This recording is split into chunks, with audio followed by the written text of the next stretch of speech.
but then I will definitely check it at the end.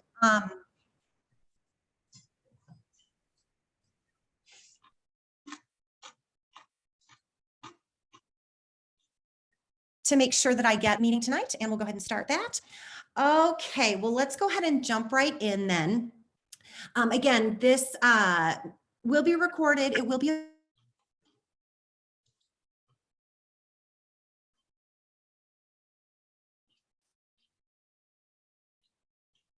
available, I believe, on the Tri. Go back and watch it. The handout is also posted on the Tri-State site.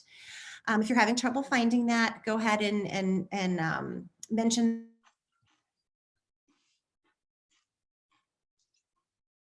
that in the chat. And I think Donna, Biology Department at the St. Louis County Library. And we do a lot of outreach. We do a lot of programming. So Vanetta invited me to come and do a series of 3 present databases. Did Fold 3 and Heritage Quest. Today, we're going to focus on the Ancestry Library Edition database. And I hope you'll also join us next month. So all of these, I use them all. You probably use them all. If you're just starting, I hope to introduce you to all of them. But today we're going to talk about the big boy, and that is Ancestry. So my hope, a good overview, and coming back to genealogy, hopefully I can kind of refresh your memory as to how to use Ancestry. And if you have been doing genealogy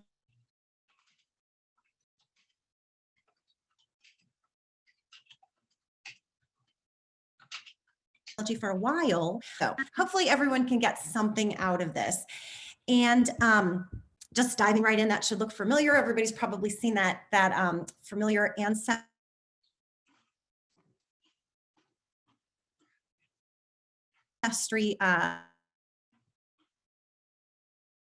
for beginners. Okay, we're going to start off with some general information on the websites. Okay.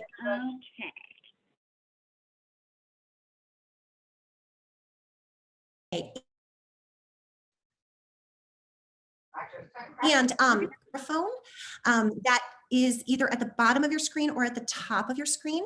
If you want to go ahead and do that, and again, put your questions in the chat.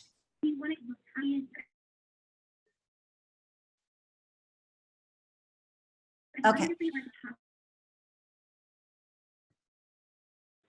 Number one, it is free to use through the library.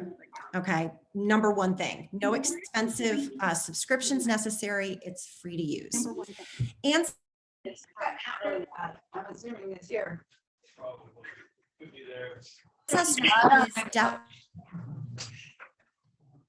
Friends come to our.com, you know, if they're just starting out, it's the best place to start. It has the most records. It's very easy to use.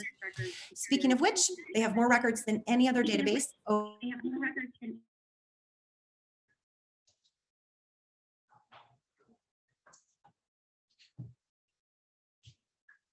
Over we can hardly hear you. Okay, yes, I can. Give me just a minute. Thank you. No problem. Thank you. Let's see, I can look down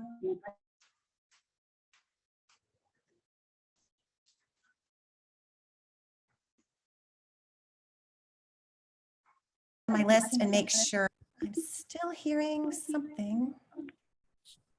Okay, is that any better?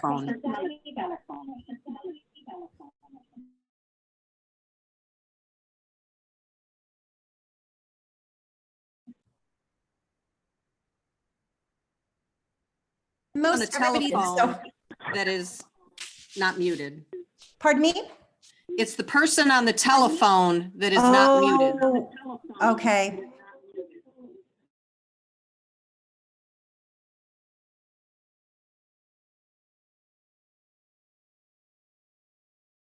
Yeah, Here, there's, let's see. I think I've got it. it's 499-1007. I've got it.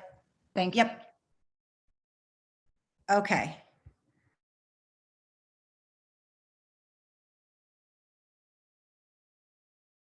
Okay, all right. Also owns other databases as well. They own newspapers.com. So you will see a lot of crossover when you're using the site, which is nice because you're using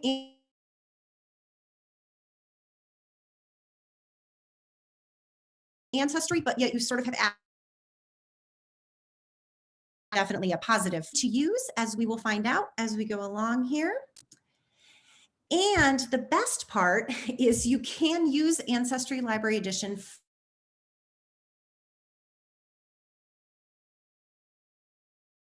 from home, same as ours, where remote access.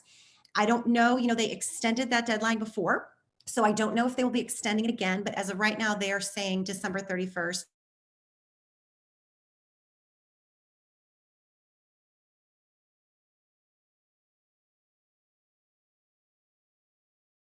And at least you want to use it from home, definitely take advantage of that because it may not last forever. Okay, let's talk a little bit about Ancestry Library Edition versus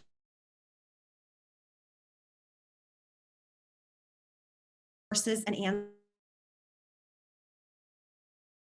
Ancestry.com on it. I use that a lot, but I work at the library. So when I'm at the library, I'm usually helping patrons on the Ancestry Library Edition. And those are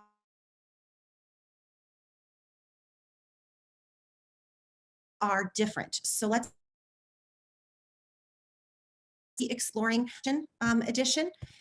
So the Ancestry Library Edition is going to be similar to the Ancestry.com World Explorer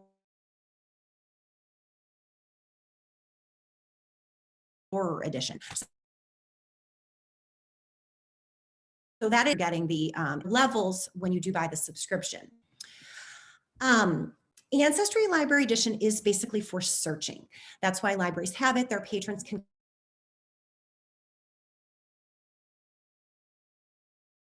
come in and use it, but it is fortunately patrons, they cannot receive leaf hints. So if you have your own subscription, you have those leaves that pop up. You can't save records in a shoebox.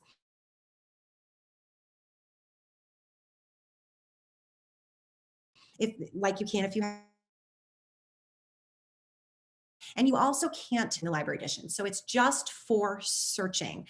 But again,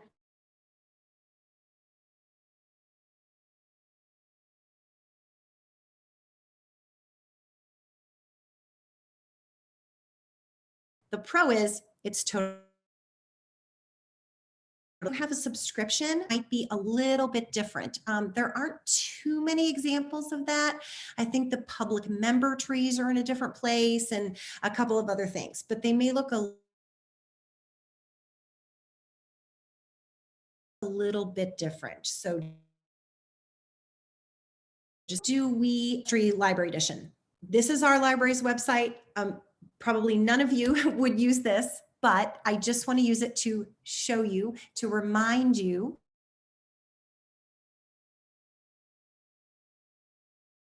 to make sure you know how to library genealogy resources and you get to it that way. So make sure you're familiar with how to access it at your own library. All right, a little bit about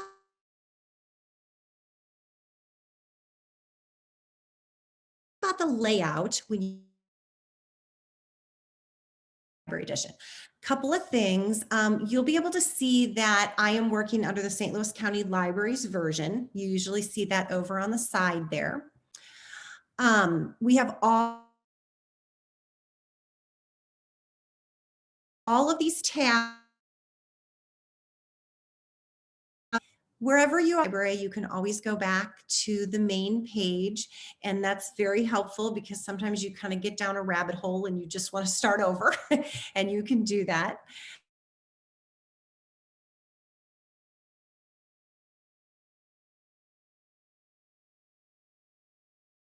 That way, if we can search census, vital records, military, immigration, And then down at the bottom, we have some quick links. And then we also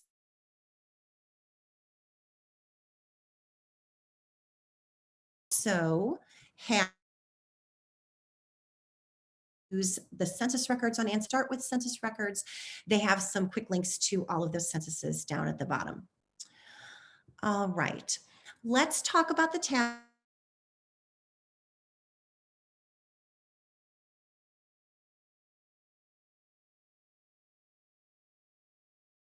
at the top. And the first one, so if we click on that, we're going to be taken to the first one. It's two parts, and the first one is research aids.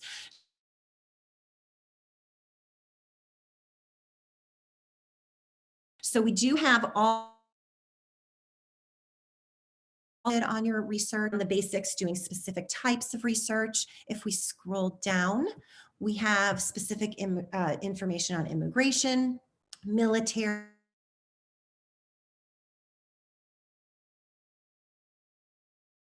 doing dive any deep and click there and read about those. If you click on that maps tab, you will have a map of the US. If you click on a state, in this case,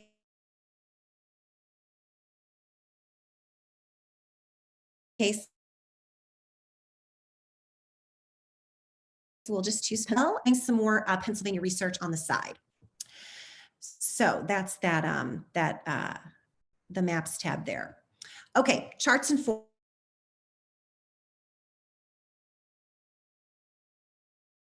forms. This is when you click on chart page where they do have all of these great charts and forms that you can print out. There are ancestral charts, there's a research calendar, a correspondence record, all types of things. So if you need information, definitely, printing these out and using them. Even if you use software, if you just want to kind of map it out and write it out first, maybe in pencil and then transfer it, those are great too. So we've already done. And if we keep track of that research, that's less likely to happen. So definitely take a look at some of the charts that they have here. When we click on census forms,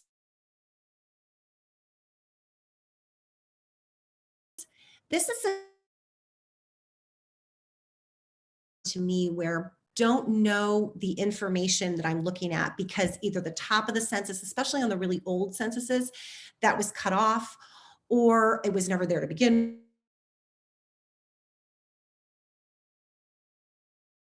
with, or and the rows are, in this case, I'll just do 1850. If I click on that, there's a nice, pretty typed out version of that census, and I can clearly see everything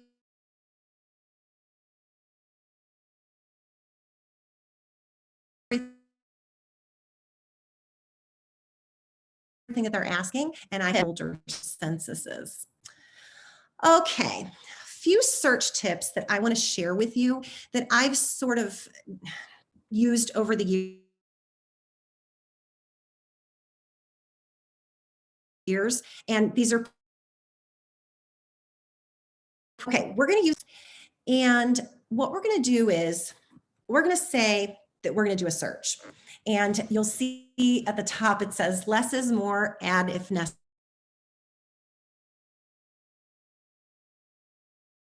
necessary. And what I mean, know all of this information about him. I know that he was born in 1844. I know that he was born in Fahrendorf, Germany. I'm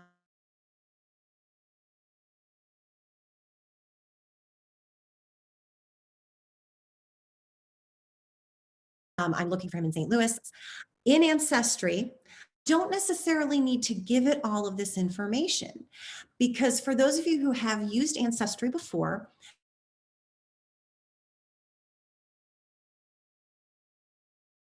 you know that there's a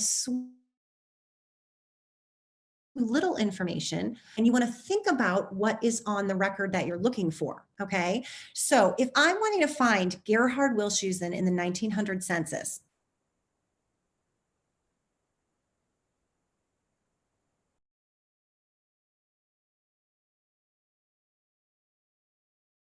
I probably didn't go by his middle name, so I'm not going to confuse it with that. Now, there may be times when I want to use it. If he did go by it, if I really don't know,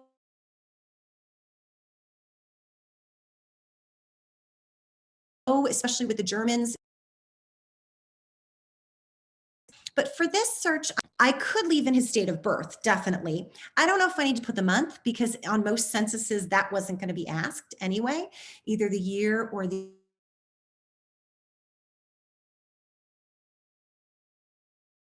age is what is that. If that census is not going to be specific enough to say Fahrendorf, Germany. It will probably say Germany. It may say Prussia, or I don't even need to leave where I'm looking for in the lived in section because I'm looking for him in 1900 in St. Louis, Missouri. But I definitely don't need to include his marriage. Now, they did ask that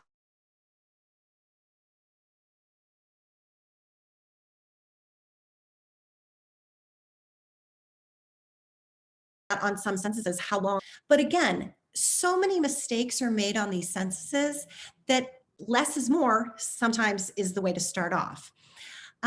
His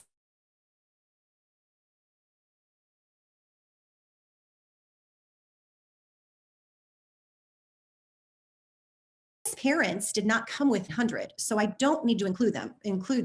So if you are searching, and I already know this information, but if you're searching for an individual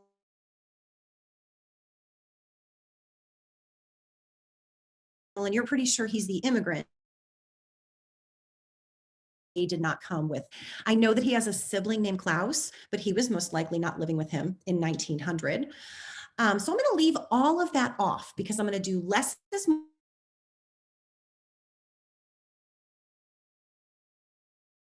more, and I'm going to add if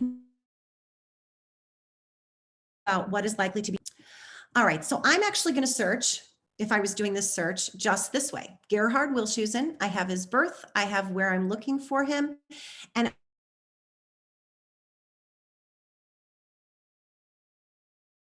I'm going to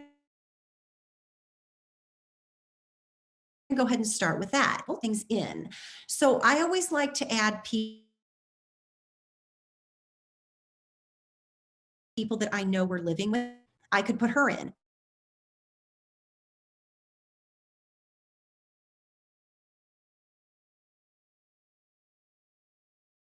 That way it would give me, I already have looked for this. I have already found this. I know a lot of the information. When you're starting from scratch, you might not know the spouse's name. So you might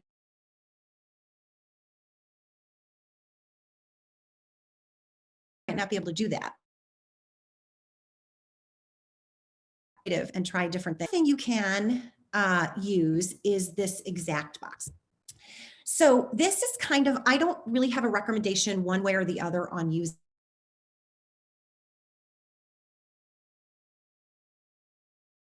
it. I think it depends if you're to use the match all terms exactly. With this particular search where I'm dealing with a person with a not a very common surname, I would probably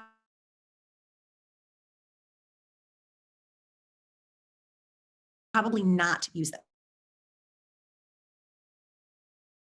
Sparingly. Results I might, but in this case, I'm not going to use it. Okay, another great tool for searching Ancestry, and of all of these tips, this is the one that I want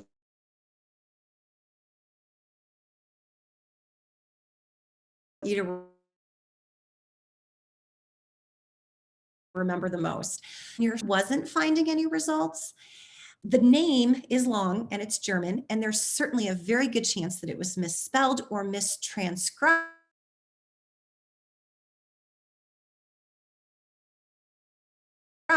in Ancestry. can search for WI, and it's going to pick up anything that begins with 4 letters and ends with any other letters, okay? This is a great way to search. I have found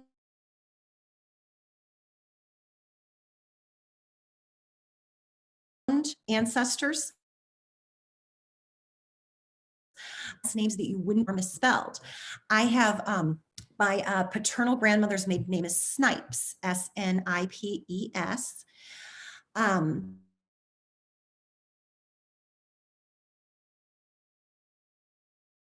I found a child card and IP asterisk because the end of it was, I think they had an E and a Z and all kinds of crazy letters, and it wasn't coming up when I was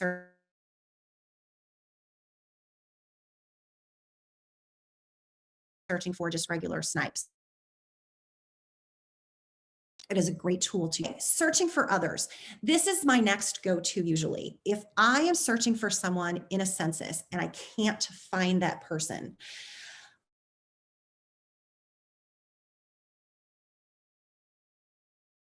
I always,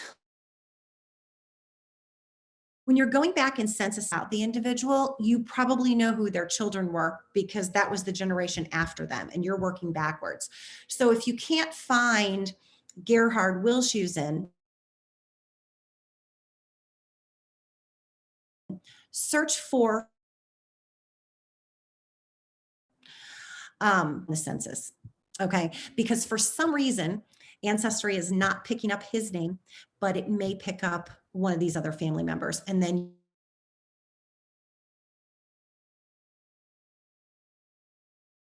you've got him with them. Okay, in this case, you know, he had a son, Edward, and I could search for Edward, who would have been a child, but definitely would have been on the census living with his father.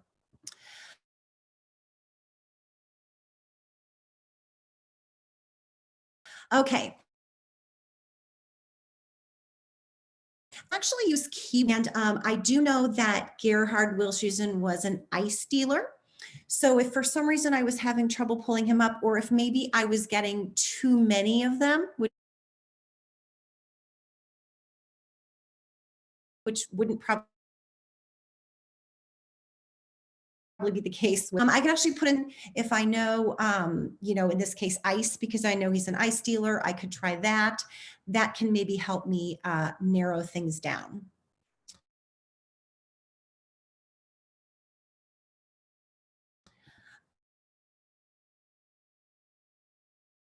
Filter there is simple because there's only one Gerhard Wilshusen that's coming up. But if there were more, I can move these tabs. So for the name Gerhard, I could say that live exactly in St. Louis, or I could say I'll take anyone who lives in Missouri. So you can filter that way. But actually, this is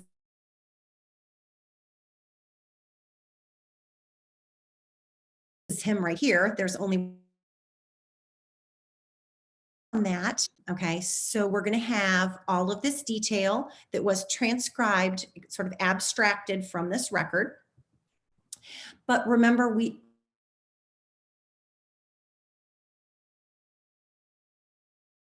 always want to look at this information, but there could be other things on the record that are not in the abstract. And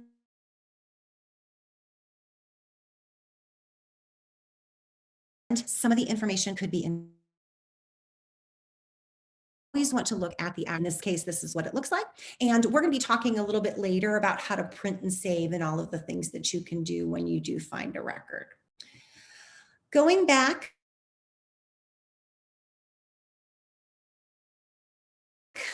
to, so these are going to show up. We're using your subscription edition. These are really great. Ancestry is pretty intuitive. Ancestry is pretty smart, and it will give you suggestions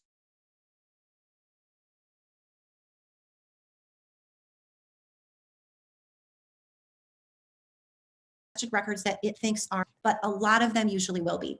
So definitely take a look at the suggested records. It can save you some time. If you've found him on one census, chances are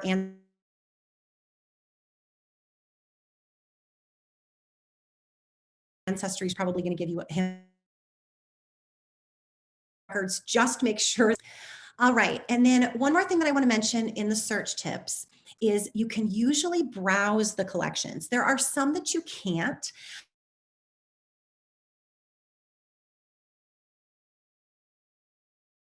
But in a lot of them you can, particular, you can pick a state, you can pick a county, you can pick going down into an enumeration district, and there are ways to find out if you know someone's address.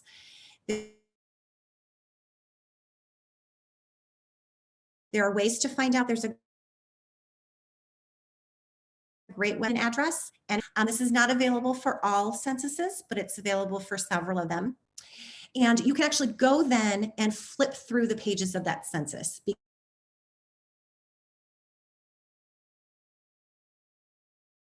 because maybe, again, aim is lots of reasons. Now, some people actually genuinely were missed on censuses. I have one of those. And so keep in mind that that could happen too. But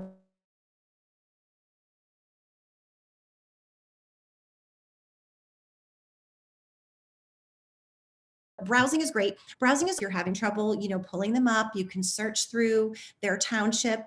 And then remember, pay attention to all the people that they're living around, because those are their fans. Those are their friends and their associates and their neighbors.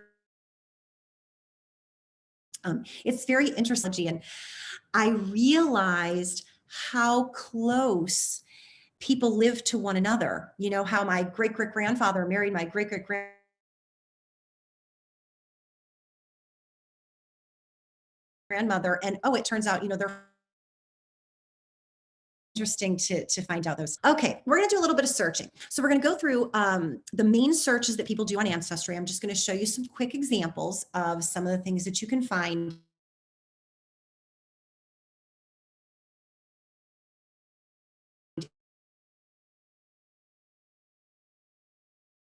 And while we're doing that, quick boxes at the bottom of the page there, but I usually go up to the search tab. It's just kind of how I do it. I like to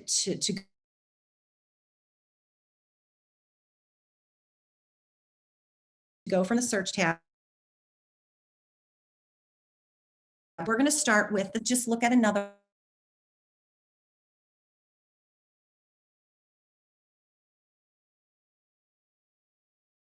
one real quickly.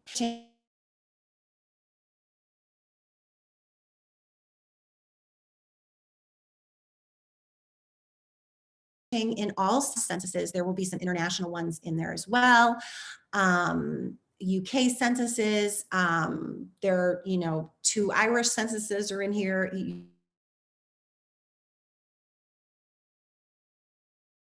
You have all of that. So US, I would go census collection. So then we're just looking at US censuses. And then we come to this page. And actually, if we scroll down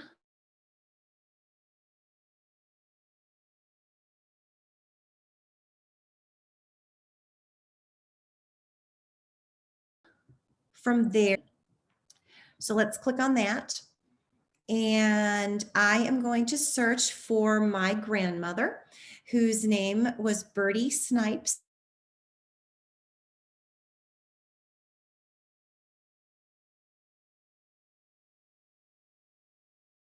And she was born in Nicholson County. Remember that Ancestry will autofill for you. So if you start typing in a town or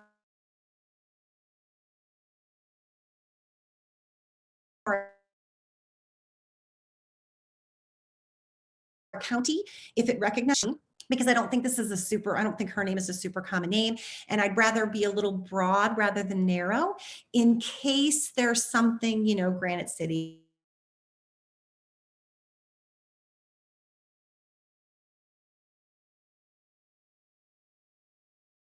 is not spelled right or something like that. You have, some other ones in here. So I need to make sure and go through, make sure I'm choosing the right one, but that looks to be correct. So again, when I click on that, I'm at my information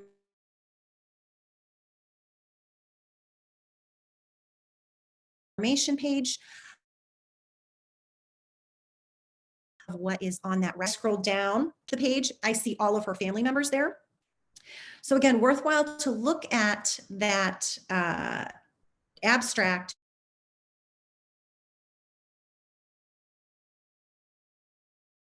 but definitely more course. So if you are doing, if you do want to cite all of your research, which I would definitely recommend, and in particular, if you're doing research for a lineage society,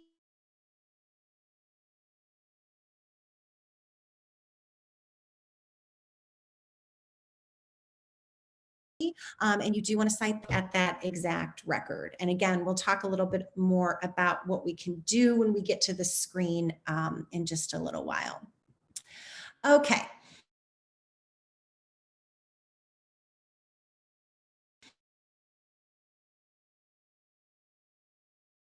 Let's talk a little bit about with one caveat, and I'll talk about that in a second. So when we go to the birth, marriage, and death page, we can search all births, marriages, and deaths.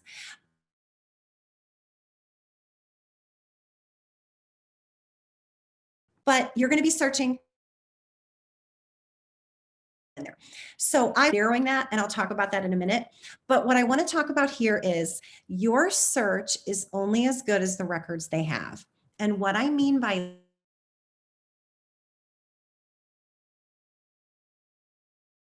this is, I think all birth, marriage, and deaths. You probably already know from doing genealogy research that birth records in a lot of instances don't exist, or later ones you have to request from your state. States did not have state certificates until around 1910. There may be cities that had death registers, things like that, but it's definitely not comprehensive across all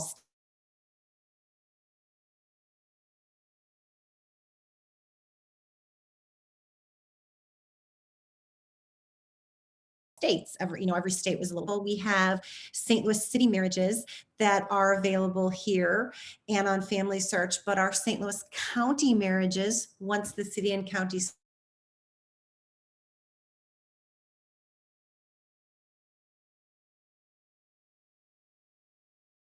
split, are not available in either. Don't just assume you're going to find what you're looking for, because this is not a comprehensive list. And many, many times when they say births,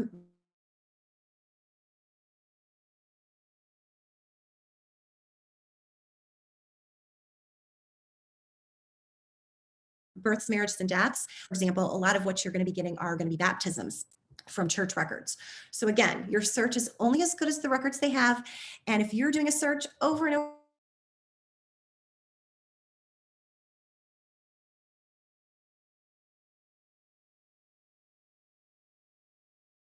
again for an ancestor, and even when you go to a record set where it's like, Missouri marriages or something like that, if they're really early, that doesn't necessarily mean that all count. Just want to make sure every record set, it's just what they have. Okay. But I do recommend narrowing on this, because that's a lot of information.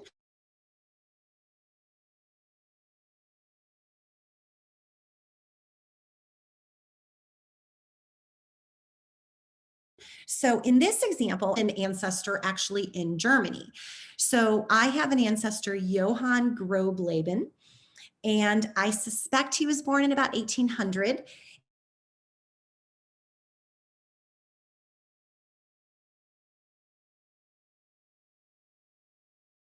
And I believe, from hope that maybe they have some records from this area of Germany. All right, so when I do my search, I actually see this one, which looks quite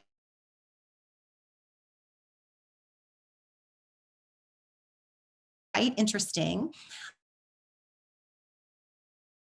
Groblaben, and this is familiar to me from other trees I've seen and things. So I'm going to click on that one. When I do, I'm taken to this information page. And actually was married, Oxford, Saxony, Germany. His spouse, Dorothea Elizabeth Weigel. And I can click here, of course,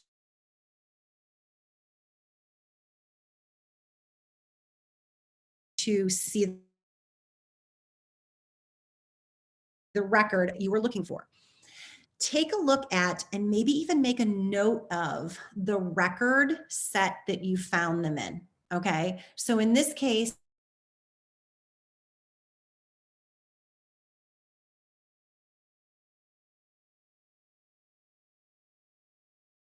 it's the Saxony, but I want to maybe take a picture of that screen. I want to maybe write that down. I might want to print this so that I can see that, or if I add it to my tree, I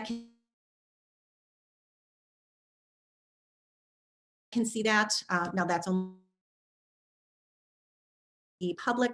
Like I said, print this or write this down, because that way, if you ever want to go back to this record set and find some other records. So for example, now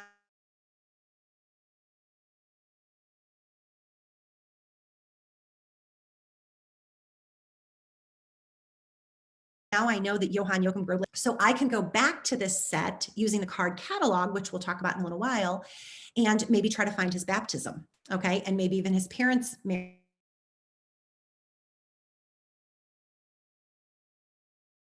marriage, and so on and so on, in these records. So this is coming from. All right, and if I click on the actual record, it's going to look like that. If you've not dealt with German church records before,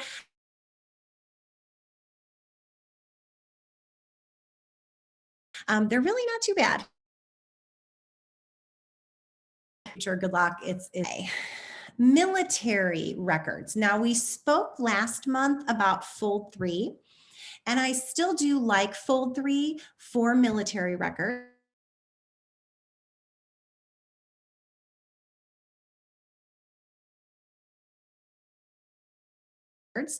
Involved in the military. They do have a lot of military records on Ancestry. So if you click on the military tab there, you go to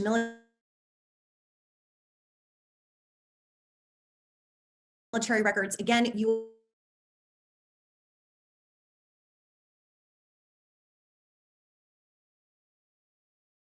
will be want. I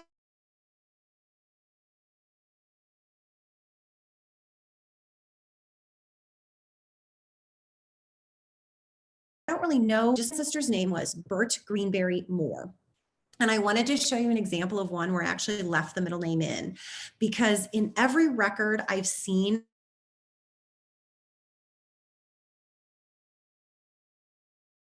of this man, his name, he used it a lot. He was born in about 1790, and I know that he has ties to Kentucky. So I'm going to see what that gives me. And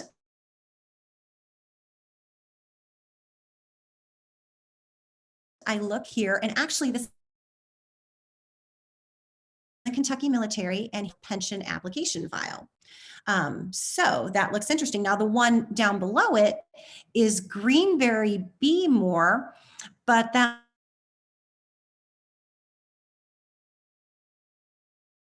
looks like he was in. So we're going to go ahead and, again, Bert G. Moore, Kentucky. Now this record actually doesn't give me a whole lot of information now. If I click on it, it's just a card.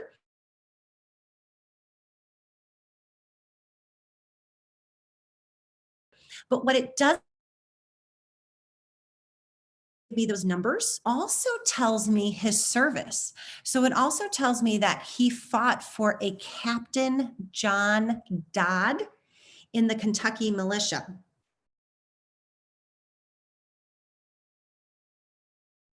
So did on I Have. And very interesting, he fought in the Battle of New Orleans and ended up getting a bounty land warrant in Mississippi, got a lot after that. He was in the war, and that he did have a pension record. Okay, another one that is used quite a bit, and we actually will send patrons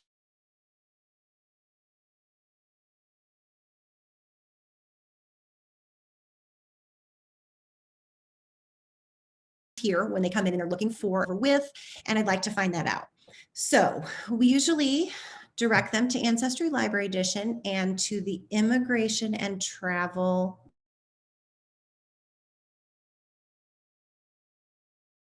tab. Really recommend, you're looking for an immigrant who came over here on a transatlantic voyage, I would definitely choose passenger lists, okay? Because then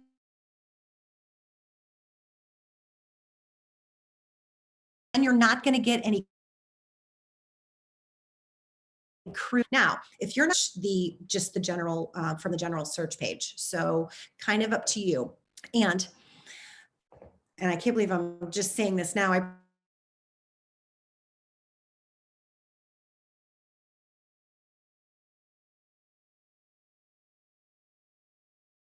probably should have said this earlier, but I'll search a couple of times. You may have to do it in just the Immigration and Travel general search page, or you may want to go to passenger lists, because depending on the way that those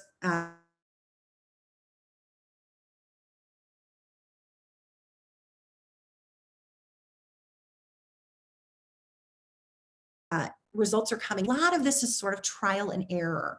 So when you first start using Ancestry, don't get frustrated. Sometimes you do have to do searches multiple times.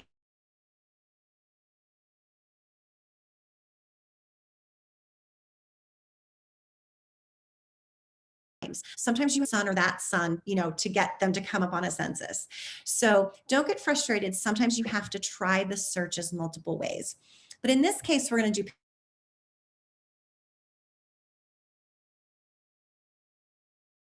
passenger lists.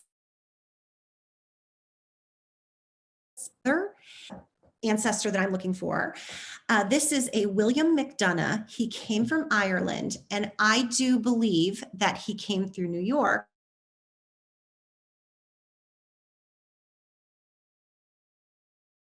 because the family,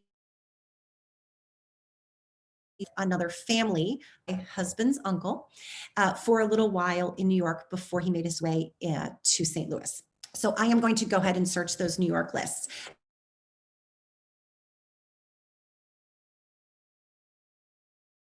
Again, if you didn't know to any of those, plus maybe they went to New Orleans, okay?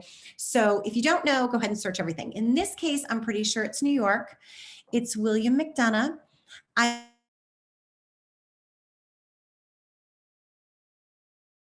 believe,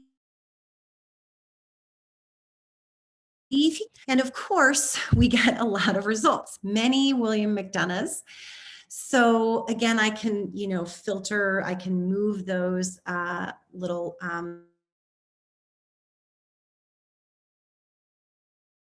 circles on the side there. His birthday or some case. I think I'm just going to look at what my options are, because I have another bit of information. I was told, again, by my husband's uncle,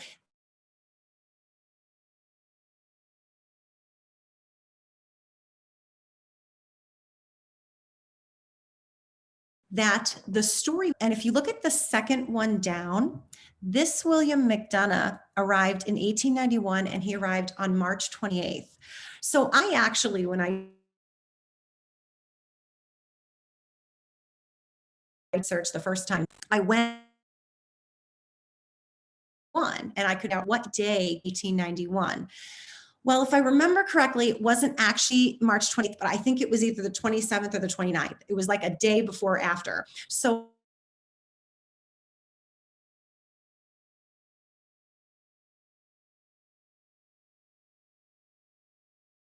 So I'm pretty sure that nation page, but I always want to view the record, which is going to look like this. And just a quick note on immigration records. We do have a lot of patrons who come in and they really want to find that in town. Unfortunately, that very rarely is found on these records. They're neat to have. You can see who they came with. You can kind of imagine,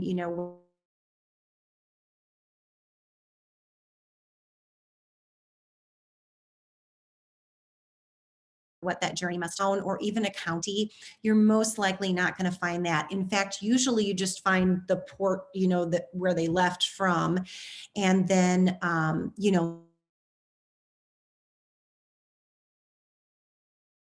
their nationality. There's a lot, but they are neat to have. And if you do want to find those immigration records and you don't know when they came, remember they do ask that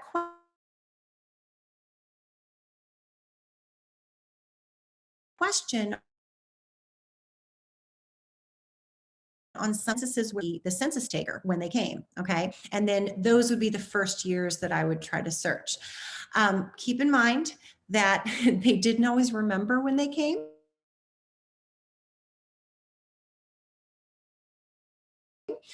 This particular, but he came to 90s and he lived until, he was born in the 1860s. He lived until 1955.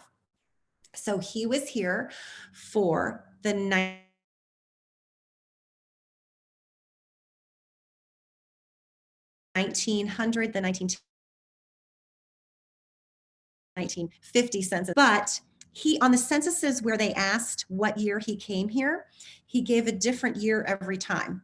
They were close, but they were a little different each time.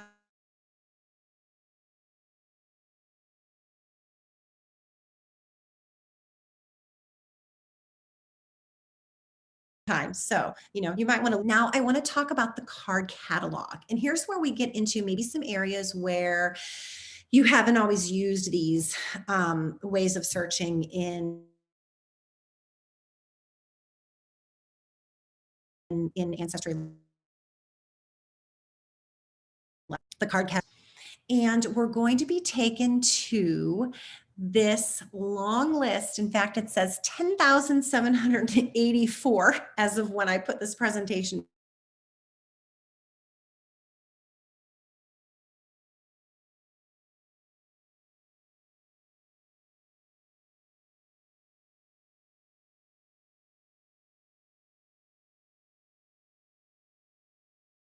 together, sets of, but looking for. You can put in some keywords or the title. I prefer the keyword search. And you can try to find that record set. So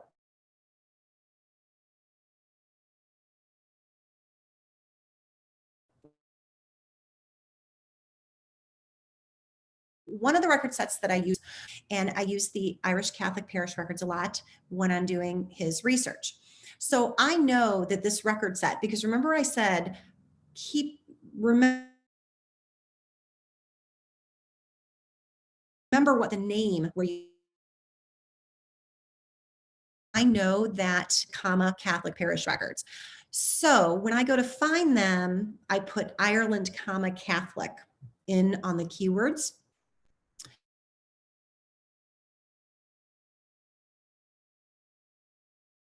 And then up Ireland 5 to 1915. So that's the one I want to search. So if anybody is wanting to go back after this and look at Irish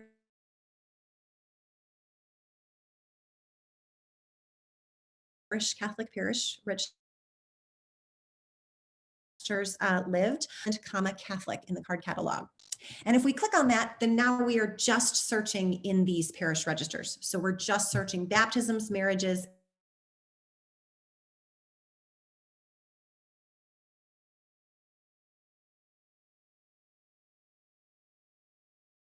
and deaths / definitely the way to do it, because you don't want to search in that whole big general births, marriages, and deaths. Okay, so definitely take advantage of that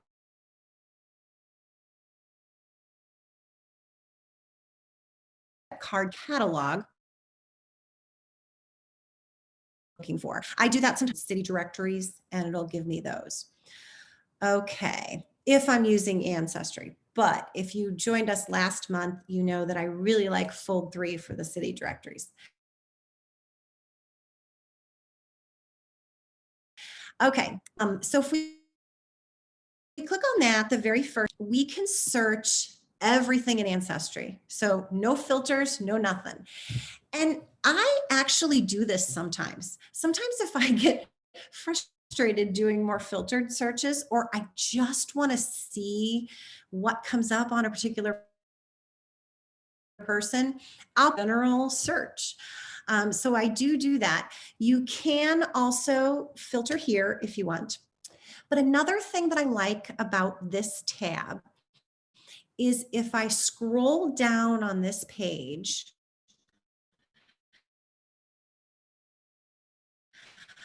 I get to a station.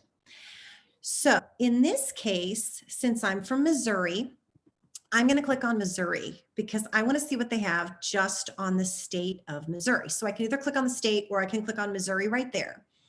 And then what's going to happen is out to the side, you get 173 record sets that just deal with Missouri.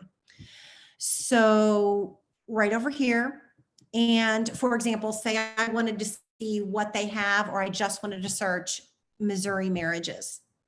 And this is actually a pretty big record. You can see how many records it has in it, over 6 million.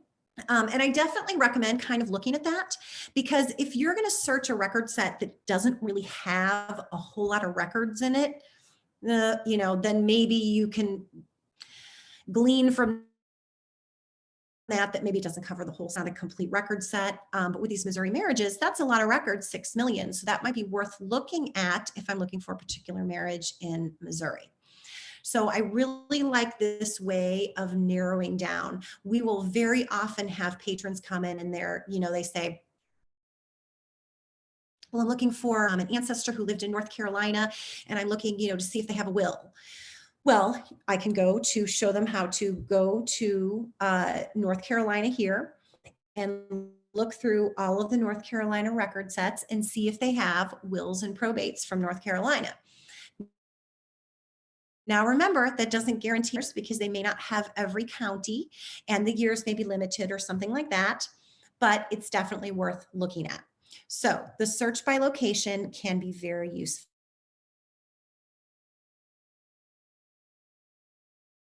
And I would definitely recommend. Super easy, one of the so much. Let's go back to our 1900 census for Gerhard Wilshusen. You will see that we have a lot of items over here that we can, hold on, I'm just gonna move my thing here. Okay, we can use to, hold on. Okay. All right. We got some items here that we can use to navigate our way around and to print and save these records.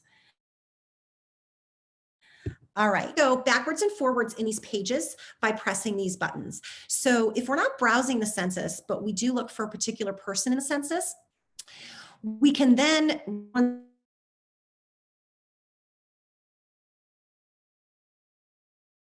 once we find them, we can actually start going back.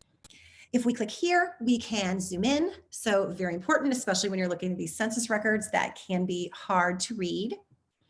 If we click on the tools, that's going to open up a whole box here with a lot of things that we can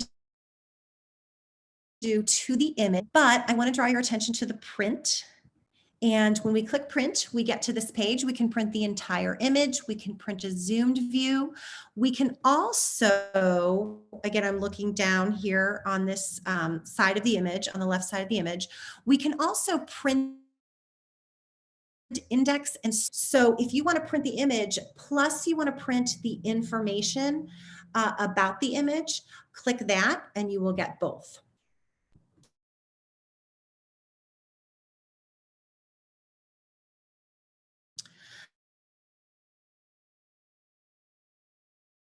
Right there. Okay. So you have this little pop-out box here, which will give you the details again, the sort of the abstracted version. And then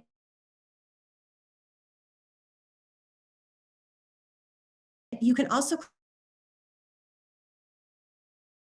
click on information again on the save button up here.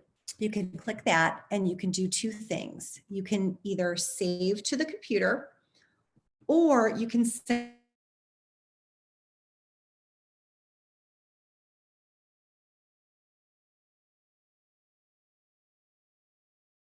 the image home. It's helping patrons.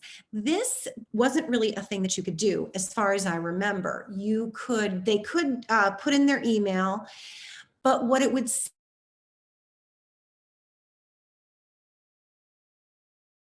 send them was just a link to their subscription or through the library. They couldn't view the image. I do believe now, after doing a little bit of testing with this, that you can actually view the image. So if you put in your email, maybe when this goes back to send home, I believe that you now can send it home and you'll just be able to open up the record and download it onto your computer at home. I don't think that it will just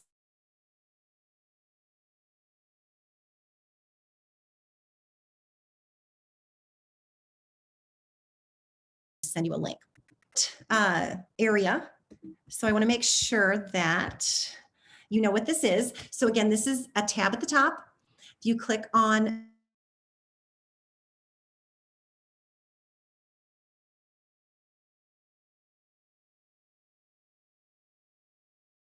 message boards here, or maybe club or something that you belong to, Facebook or something like that, where you can ask a question and either people can answer you, or what I usually use it for is I learn a lot of questions. In fact, it says the world's largest online genealogy community with over 25 million posts. So in this case,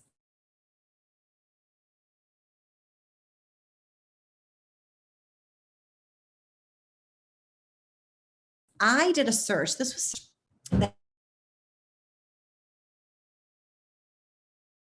that is sort of, excuse me, sort, and I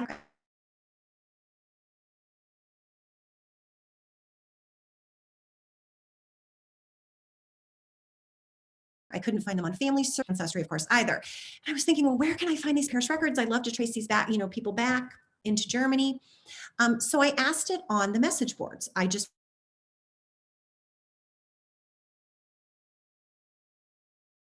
put on Comparish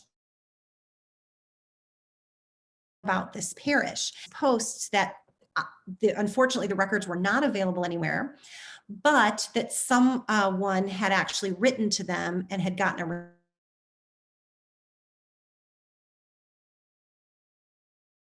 response, and that you were able to, though I never did that, I did it. So again, all these records here, and I've done other searches, and I see people talking about, ancestors that I've done research on. And so the message boards can,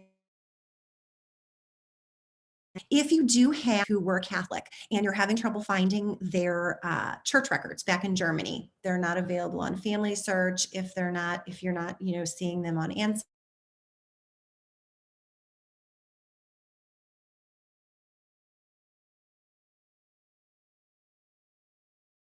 Ancestry. I searched matricula, German Catholic records. They do now have these on Comparish records up there, and I was able to find the baptism of the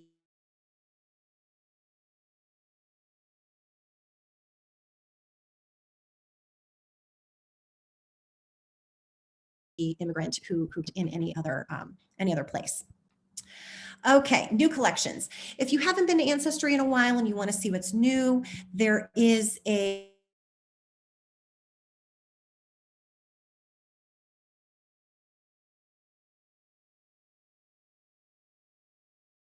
tab here. You can buy newest or buy updated, and then you can see what's new that way. And so just looking at this for my own research, I can see that there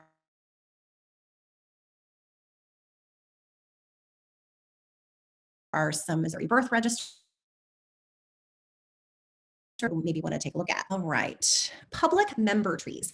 These are probably one of the more controversial parts of Ancestry.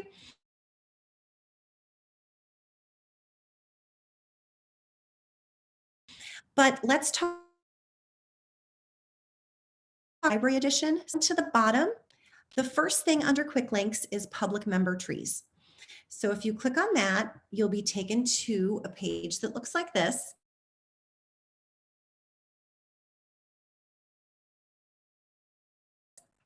Where you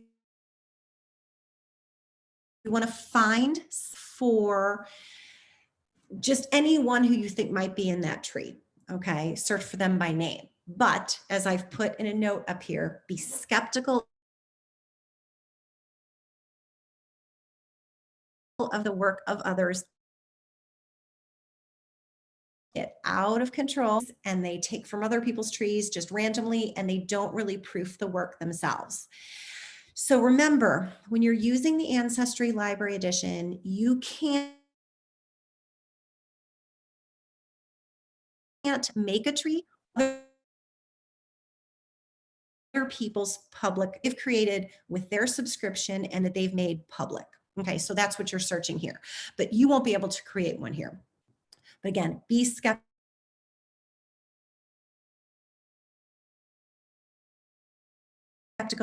Look at to you. So search for a James Hendrick. He was born, this is my husband's maternal grandfather. He was born in 1918, and I do believe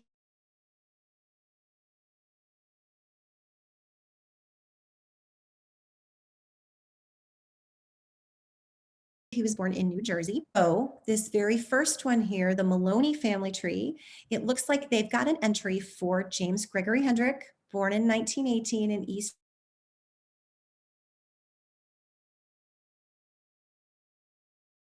Orange, New Jersey.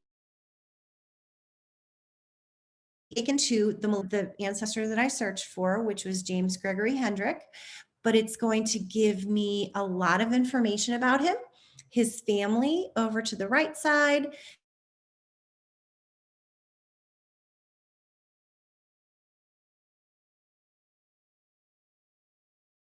the sources that they've attached. There's the family. I can also view the tree. So if I go up to the top right or left corner, I'm sorry, I can click on the Maloney family tree. A couple options, but I'm going to click view. There's their tree. So I could find out, maybe, again, if they have some things that I don't, if they have,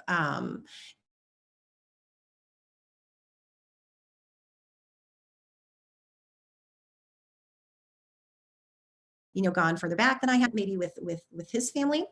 So I could do that. Keep in mind when you're viewing these trees, people who are living will be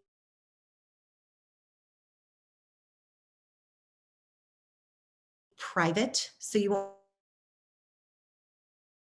won't, you see a lot that, okay, I can move around. I can zoom in and out on this page. So again, I can, study and try to learn something from their tree.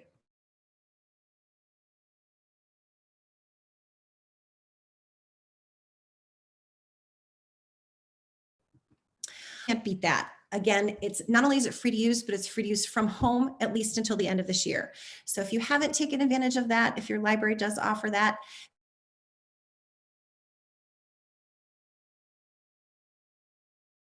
if you have haven't taken advantage of it thus far, and that's kind of why I went through those searches, that it's the interface is very easy. I was, of course, doing searches that I've already done. And so I kind of knew what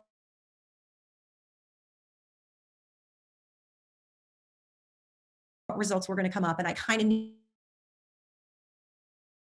a little messier than that. So remember, be patient with it. Find the sweet spot. Don't give it too much information. Don't give it too little. You may have to go back. You may have to add. You may have to delete. You may have to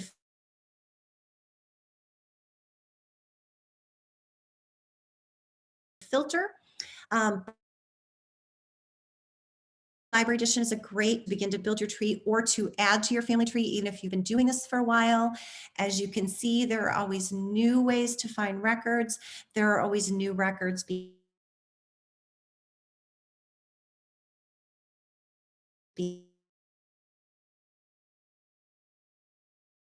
added. A lot right away. And mostly good luck with your searching. I hope you find, what you're looking for. I hope it gives you a great start on your research.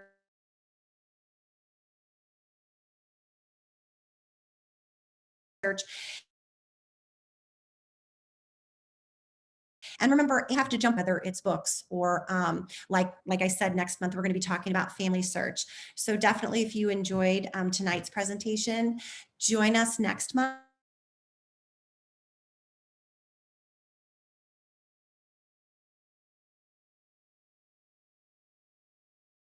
Because we are going to be talking about that a lot of people don't realize that you can do.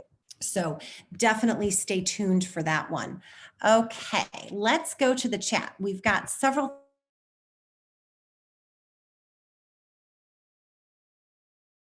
things in here. Let's see if so we muted the person. Like the handout was given to some people, so hopefully everybody has gotten that. And just thank you, great information.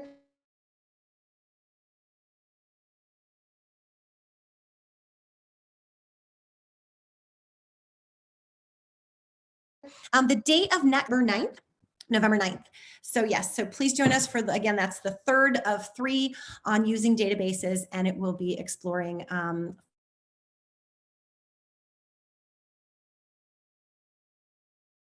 family search. Type them in. Yes, I believe that Vanetta will be posting it to the Tri-State site. And for the Zoom connection for the family search class next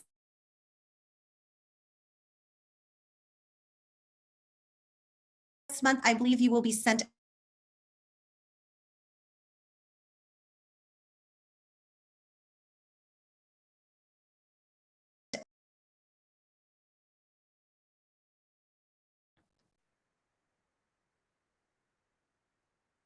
and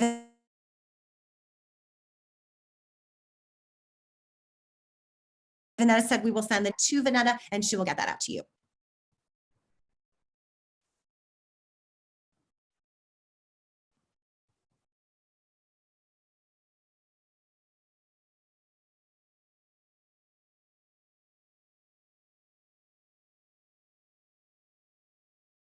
Yes, okay. If we're here today, will we get a reminder for November? I want to say that the information about the class is already up on the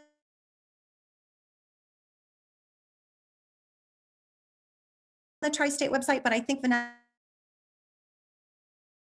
I think that Jan, please send new Zoom link and handout. If you want to resend that one, Jan, to everyone so Vanetta gets it, because I think you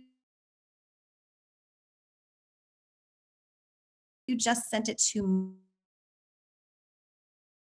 If you want to go ahead and send that to everyone. And you are very welcome, all of you who said thank you. You are very welcome. You can tell him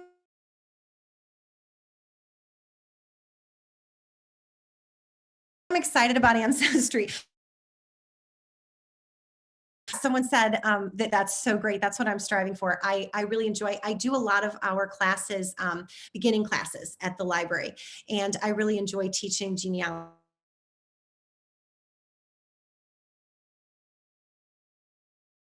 to beginners. I come from Thanks for the handout that hopefully Vanetta can see as we're going along here.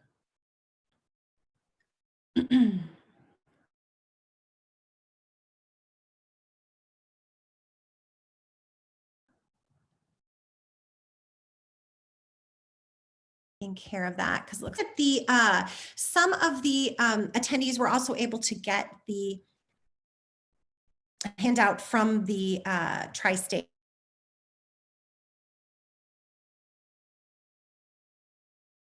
site as well.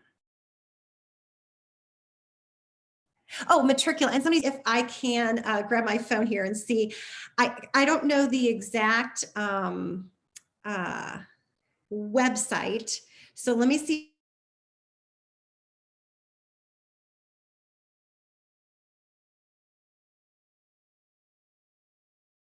See if I can find it, get these Catholic records from there. So, okay, so it's Matricula Online. I'm gonna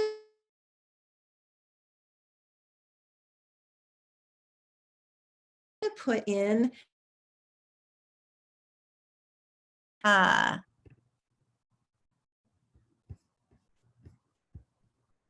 if anyone is interested in that. It's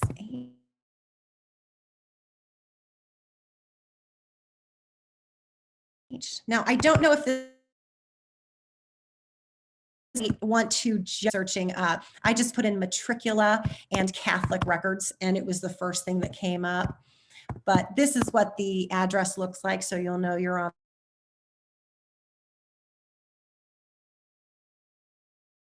on the right place. Yeah, that's the matricula.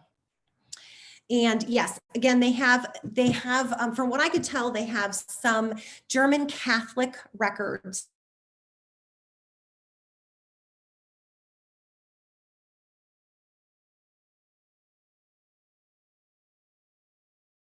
that I was never able, I was thrilled to find these. So again, just Google matricula Catholic records, and I think it'll be the first thing that comes up.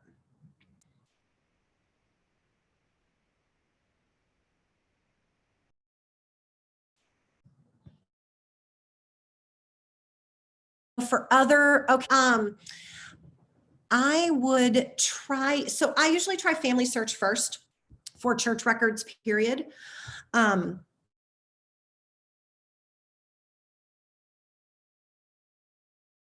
I don't know if you're doing German. If I search first, I would go to the catalog and, oh, but not Catholic. Okay, well, if you're doing Lutheran, are they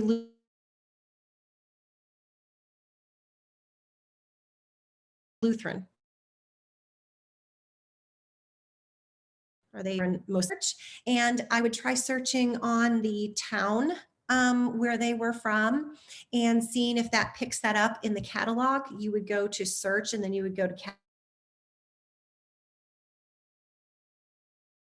catalog and you would look for a place. If you have them in your library there, that will tell you, you can look up your town in Germany and it's the map guide to German parish registers. So I don't know if anyone knows if you have those in your library.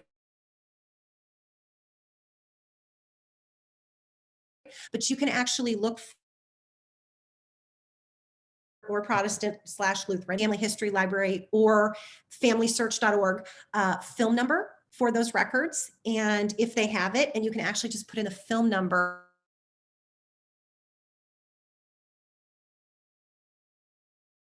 and view those on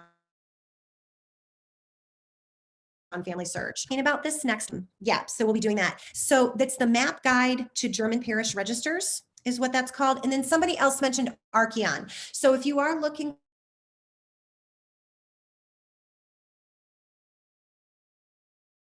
for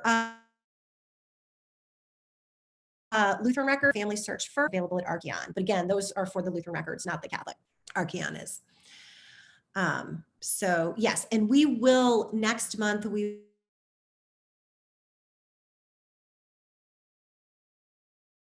will be talking about map guide to red book set. I'm not sure if it's bound differently at yours, but we always know right where it is because it's a big red set and we just go right to it. So it's very,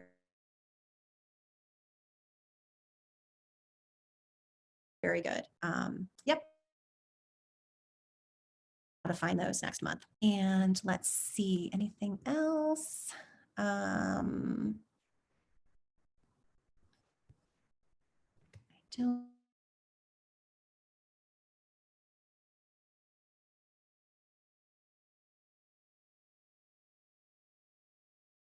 don't think so. Well, thank you, Library Edition, and have a great night. And I will again see you next month. And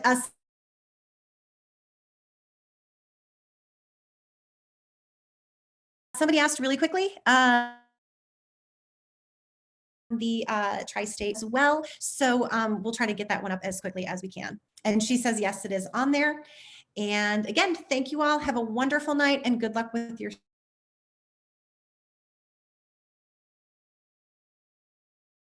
searching.